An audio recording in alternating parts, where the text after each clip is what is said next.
Also tonight, the sisters jailed for a murder when they weren't even there. Now there are fresh calls to reform the controversial joint enterprise law.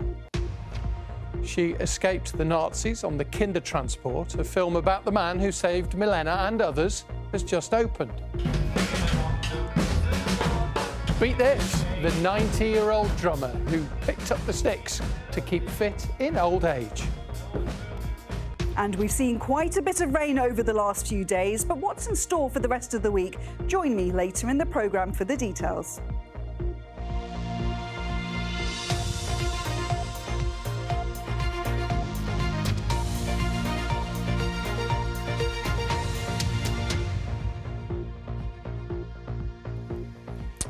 First tonight, a Liverpool father hopes that plans to tighten the controversial law on joint enterprise could help his two daughters to get their murder convictions overturned. Maureen and Kelly Smith were jailed for more than 20 years for their part in the murder of one of their former partners. The women were not there when he was killed, and now a Labour MP says that the law needs to change. Our political editor, Annabel Tiffin, has this report. At their Liverpool home, Kevin Smith makes the tea for his granddaughter before she gets home from school. For the last 10 years, he's looked after all 4 of his grandchildren because their mums are serving life in prison. In 2013, Maureen and Kelly Smith, along with 3 men, were found guilty of murdering Maureen's former partner, David Corridon. He was stabbed 6 times during a raid on his Norris Green home. But neither woman was there.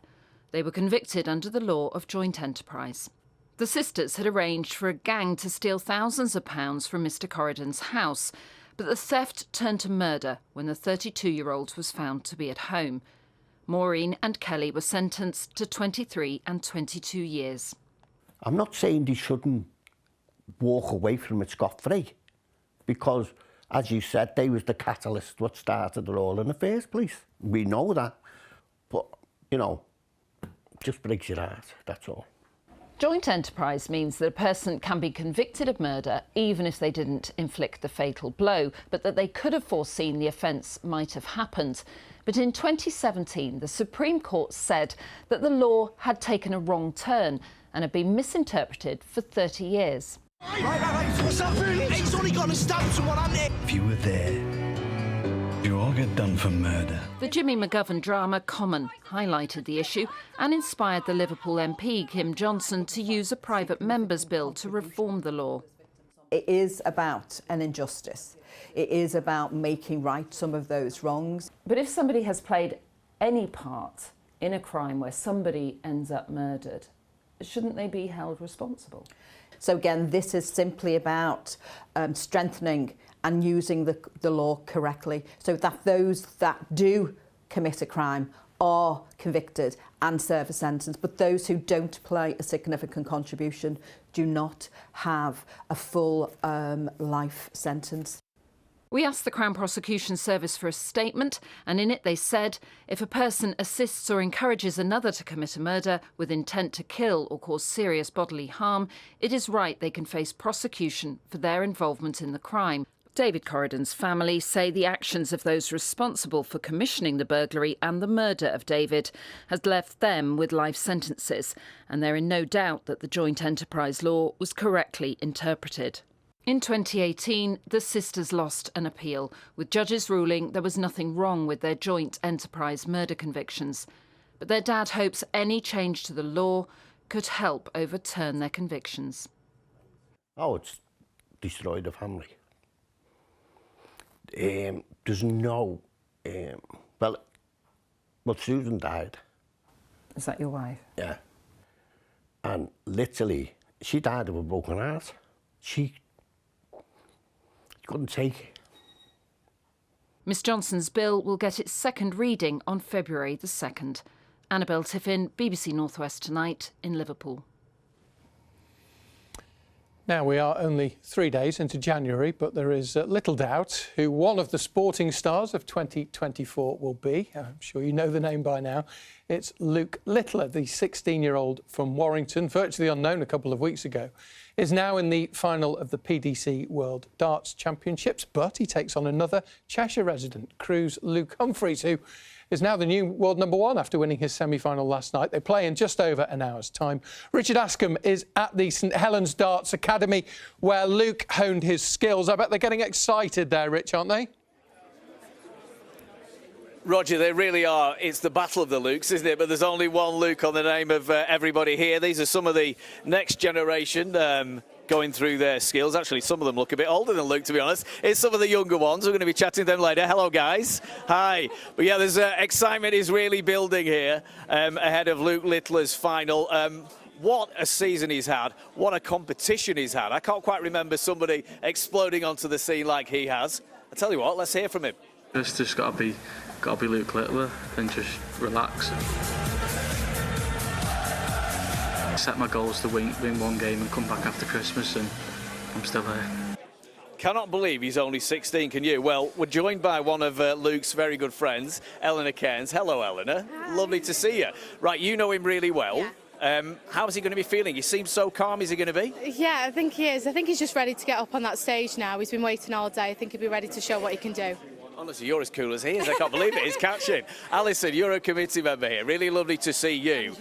I mean, there must be a real sense of pride here amongst everybody about what Luke has done and just what he's doing. Absolutely. You know, to think he started coming here, he's been playing so long, since he was just a little child, came here, the inspiration he's left for all these other children, it's just phenomenal, and we hope he can do it tonight. Let's get the win. I hope he will. You think he will, I know he will. Jack, you're one of those youngsters who've been inspired by Luke. You play here. Just how much has he inspired you and all of your friends here? Inspired us a lot, really. He's been playing amazing. I just don't know how he's got to this stage. So, he's an absolutely incredible player, isn't he? Yeah, he really is. Eleanor, to come back to you, Luke, he's got the skills. We know that. What would it mean to him if he can, you know, it's the ultimate prize in darts if he can win? You're tearing up, I can see. Oh, I know, it's emotional. I'm getting emotional. Yeah, it'd mean the world to him, I know it would. Yeah, it'd mean the world to his family, to everyone else. But I think either way, if he wins or loses, he's won already. He's done it already. Yeah, he's made us all so proud. He has, and we know what he's going to celebrate with, don't we? A kebab, that's the right kebab, yeah, you know what? You don't need to win a world title to eat a kebab, that's what I say. But listen, excitement is really, really building here. And as I mentioned, there is only one name on everybody's lips here. Who is it, guys? There's only one Luke Littler. It's Luke Littler, would you believe it? From here, the St Helens Darts Academy. Thank you, guys, that was brilliant. Back to you. Richard, thank you very much. We know for sure that the new darts world champion will be called Luke, but it could be Luke Humphreys from Crewe. Now, a number of Greater Manchester's accident and emergency departments declared pressures so great today that they were struggling to guarantee patient safety. It comes as hundreds of medical procedures were cancelled across the region to deal with the latest junior doctors' strike, which began this morning. Our health correspondent, Jill Dummigan, has been following events. This new year's already looking a lot like the end of the old one, just a bit worse. The strength in my colleagues is unwavering because ultimately, just like me, they're not worth any less than they were in 2008, and they know that to keep their colleagues here from going to places like Australia and New Zealand, we need to be paying them a fair wage. The last vote to strike was in August. 5 months on, the mood seems as determined as ever. I was hoping that I wouldn't have to strike today. I don't want to be on strike, but no one's come to the table, and that's why we're still here. The government said they weren't going to increase their offer, and we came out again and they have, so I think if we keep going, I don't see why they won't do that again. This is one of the major picket lines in the region today. There are others in Preston and Liverpool, but of course the walkout is from every hospital in the northwest. And it's over what's traditionally the toughest week in the NHS calendar. Both of our emergency departments are really, really busy, and it's not really news anymore to know that we've got patients on corridors waiting to go up to the wards, because it's really important we offload the ambulances as soon as we possibly can. In Liverpool, like everywhere else, they're having to concentrate on emergency care, which means planned tests and treatment often can't happen.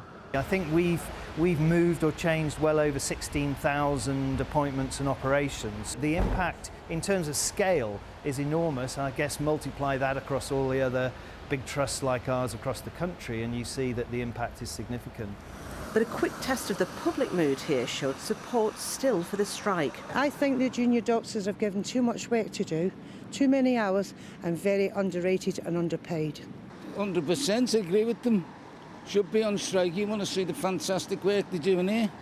I think people need to sort it out. I think the government should be talking to them and sorting it out. But with no sign of that on the horizon, this is the picture until next Tuesday.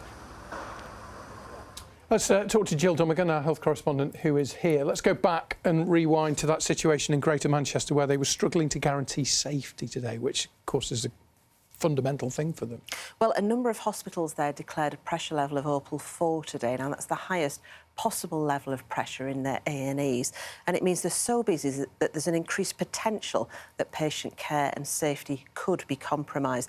Now, this does sometimes happen at this time of year. The advice is to keep emergency departments for genuine emergencies, of course, and use 111 for everything else. Now, moving on from that, in addition, another strike has started today at Arrow Park and Clatterbridge hospitals, both in Wirral. And this is by clinical support workers, and they're saying that they've been not fairly paid for work that they've been asked to do for years sometimes. They're going to be out every weekday this month, so a lot of disruption there. Yeah, all this at the busiest time of year for the NHS. Jill, thank you very much. Jill Dummigan there. Now, Pontins has announced the closure today of its Southport holiday park. In a statement, the company says that it's made the decision to close the Ainsdale site after assessing the future viability of the park. Staff were told the news shortly before lunchtime. It's the third of the company's holiday parks to close in the last few weeks. Flood defences in Northwich will remain operational tonight after flooding caused by Storm Henk. The Environment Agency says that Phase 1 and Phase 2 of the flood defences will operate as precautionary measures, with Dane Street and the London Road Bridge expected to stay closed until tomorrow morning. There's been a small earthquake near Buxton, a tremor at least. The British Geological Survey said the epicentre of last night's tremor was north of the town, close to Coombs Head. There were no reports of any damage as a result. Now, a Manchester scientist who has just returned from Gaza says that 80 members of his extended family have died there, including 6 relatives who he claims were shot dead by Israeli troops. Mohammed Galaini was visiting the Palestinian territory when Hamas murdered Israeli citizens on October the 7th, prompting months of bombing.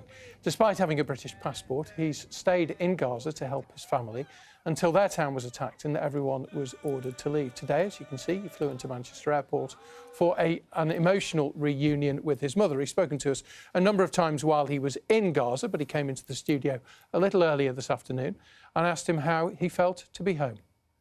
It feels both a relief, but also I feel like devastated to be away from Gaza. Like my heart and head are really very much still there, worrying about everyone that I've left in Gaza. My family members, my aunt, my cousins, my friends, and just worrying for their safety. And how fearful were you that you would be hit by an airstrike? It was an ever-present fear, but it's a fear that you kind of like almost, to survive, you learn to suppress it because otherwise you'd be paralysed. How many members of your extended family now have been killed? It's close to 80 family members on both my father's and mother's side. And most recently we had the news that 6 of my father's cousins had been shot by the Israeli army when they went into their home, separated the men from the women, shot the men. The Euromed Human Rights Monitor and the Office for the Coordination of Humanitarian Affairs covered it in terms of making a statement about it. So that's a very strong allegation to make. Were your father's family involved in Hamas in some way? Were they terrorists? Why would they have been targeted? So not to my knowledge, and the Israeli army has been quite loose with its rules of engagement, as evidenced, for example, by the killing of 3 hostages who were bare-chested, waving a white flag and walking towards Israeli army positions. So, you know, there have been like quite a few documented cases.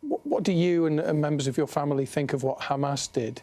I would disagree with some of their tactics. I think it's very important that there's an investigation, and if war crimes proven to have been committed, then there should be accountability in that sense. You mean by Hamas? Hamas and by Israel, to just create labels, labels such as terrorism, and to only use them for one side when, for example, the actions of the Israeli military have been terrorising of Palestinians, the killing of like 22,000 people up to now, and kind of the destruction of 70% of homes in Gaza. You're thinking that you might try and take legal action. Just explain a bit about that. There are existing efforts such as the International Centre for Justice for Palestinians, who are conducting a prosecution of Israel and the Israeli army for war crimes. I'll be considering companies that support the Israeli government's actions in some way, shape or form, either by providing equipment for war or services. What are your plans now you're back in Manchester, back to work? I mean, what does the future hold? I'll hopefully be ready for work in a few months.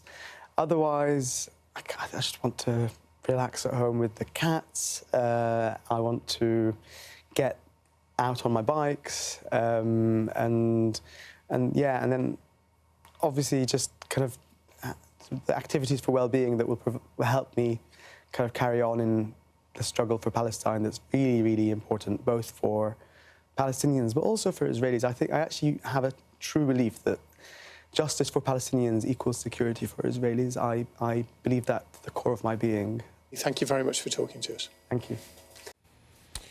Now, something a bit different. Frank Rothwell here is about to pass the 1,000 miles mark in his solo transatlantic row. The 73-year-old started from the Canary Islands on December the 13th. He became the oldest person, of course, to row the same ocean when he did the same race in 2020. Frank is hoping to raise £1 million for Alzheimer's research, and he told me a little earlier how he's getting on. Oh, brilliant today. I've had 2 or 3 really good days, and since New Year, job's been good. We're getting about 50 miles a day, and the sun's beating down, and it's not too rough, and everything's good. Well, that's fantastic, Frank, because last time we spoke to you just before Christmas, you capsized twice in one day, so you've not had any more dramas, I trust. Oh, no. After I capsized the second time, I'd had enough. It threw me into the sea. You know, and I was on my lifeline, and everybody says to me, you know, is it not dangerous what you're doing? I said, well, it's not dangerous as long as you're on. Always think yourself on the boat. But on that moment when the boat's there, you're in the water, you've lost your glasses, and I'm dangling off a rope, and think, goodness gracious, this is serious. I parked the boat up, put the sea anchor out, and had a day off and felt sorry for myself for a day, and then I'm back at it now, so we're moving on good now. And just give us an idea about some of the wildlife you've seen, Frank. I know last time you had some lovely encounters. I did, yeah. This time all I've seen is 2 seagulls and 2 flying fish. I had 2 flying fish land on the deck during the night. And when I'm sleeping in my cabin on the front of the boat, that's about as big as under our kitchen table, the flying fish, it's in the side. So what? And it bangs during the night. And it's the flying fish hitting them as they're zooming along in the pitch black. Well, it's great to get the sound effects, Frank, as well. Just finally, your spirits, I'm really pleased to hear, sound really good. Yeah, I'm buzzing at the moment. I'm getting sleeping well. Last night I only woke up twice all night, which is brilliant. Losing a bit of weight. Yeah. Frank, it's lovely to hear you. Thank you so much for talking to us. Stay safe, and we'll catch up again in a few days. Thank you very much indeed, Roger, for phoning me. Great to hear Frank sounding so well. Now, a new film is out this week, which you may well know about the life of Sir Nicholas Winton. It stars about Nicholas Winton, and it stars Sir Anthony Hopkins. Milena Fleischmann, on the left there, was just 9 years old when she and her 3-year-old sister were put on board a train from Prague to Britain to escape the Nazis. It was the Kindertransport, of course, but it was 50 years before she found out who she had to thank for saving her life, and that was Nicholas Winton. His remarkable story, as I said, has now been turned into a film starring Sir Anthony Hopkins. It's out this week. And Milena, who is now Lady Milena Grenfell-Baines, was invited to the premiere. She's been talking today to our social affairs correspondent, Abby Jones. Why are you doing this, Mr. Winton? Because I may be able to do something about it. I must. What Sir Nicholas Winton did, dramatised here in new film One Life, saved 669 children from the Holocaust. Among them, 9-year-old Milena, now 94. This is the label that we were all given, and I'm number 641. Milena and her sister Eva were on the last train Winton got out. A ninth was stopped by the Nazis and the 200 children on board sent to concentration camps. Her grandfather pressed an autograph book into her hands full of messages from her family. She never saw him again. He wrote me this message saying, remember to stay faithful to your country that you're leaving, to your parents and to your grandfather who loves you very much. The Home Office told Sir Nicholas he had to find homes and sponsorship for the children, and so he advertised them in newspapers. Thousands responded, including the Ratcliffes from Ashton-under-Lyne, who took in Milena and Ava. Eventually, their mother made it to Britain, as well as their father, who'd fled before the war. We were just very lucky that we were on that train. And that, of course, remained a mystery to me and my sister, how we got on it and who organised it, until Esther Ranson found Nicholas Winton. And we found the man who saved our lives. And I'm another of the children that you saved. Milena met Sir Nicholas on the television programme That's Life. Is there anyone in our audience tonight who owes their life to Nicholas Winton? If so, could you stand up, please? He was extraordinary, wasn't he? Absolutely amazing. His motto was, it's no good being good by not doing anything bad. You should do something. Do you ever think about the children and what happened to them? Milena's seen the new film of Sir Nicholas's life 4 times and says it's a powerful educational tool as well as a fitting memorial to a remarkable man. Watching Anthony Hopkins playing Nicholas Winton, it was like watching Nicholas Winton. And I think it certainly brings it to the public, what really happened in those days and what this man did. This should be part of a school curriculum. It should be available for the young people to see, because this must never be forgotten. Abby Jones, BBC North West Tonight, Preston. It looks like a fantastic film, doesn't it?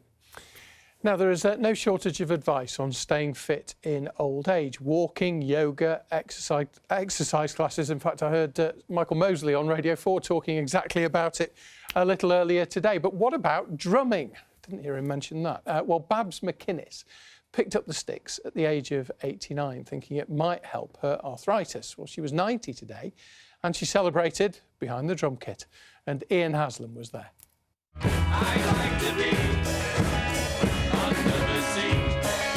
Barbara McInnes turning on the style at her special 90th birthday drumming lesson. She only took up the drums properly last year under the guidance of Chris Joyce. Happy birthday. Thank you so much. I used to irritate my mother. I was always tapping things in the beginning of the war. We had an Anderson shelter in the garden, which was metal. Excuse me. And my mother used to say, stop tapping. And then I was dancing to Barry White in the kitchen. And I started with that, with Barry White.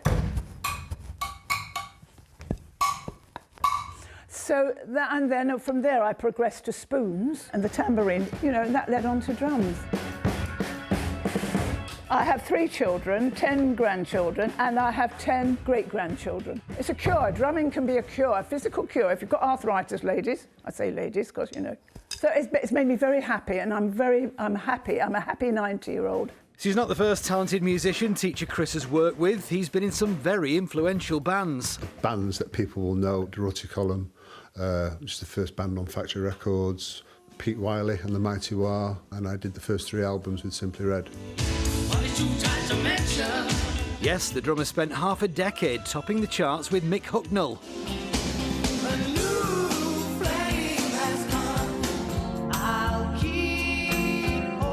The big question I want to ask is who's better to work with, Hucknall or Barbara? It's a tough choice, really. They're both quite difficult, but I would probably go with Mick.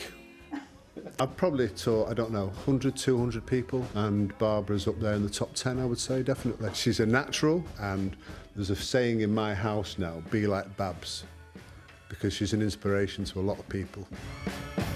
He's a great teacher. He took me from rock bottom to where I am sort of doing things today. And I would say to anybody, take it up. And with that, we let Babs resume birthday celebrations. Well, at this point, there's only one song to sing, isn't there? Take it away.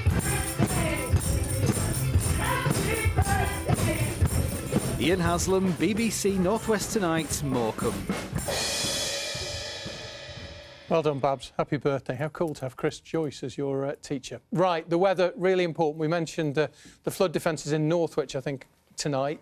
How's it looking out there, Causa? Well, it's going to gradually get drier, but we have some showers before that, Roger. So, yes, we had a lot of wet weather.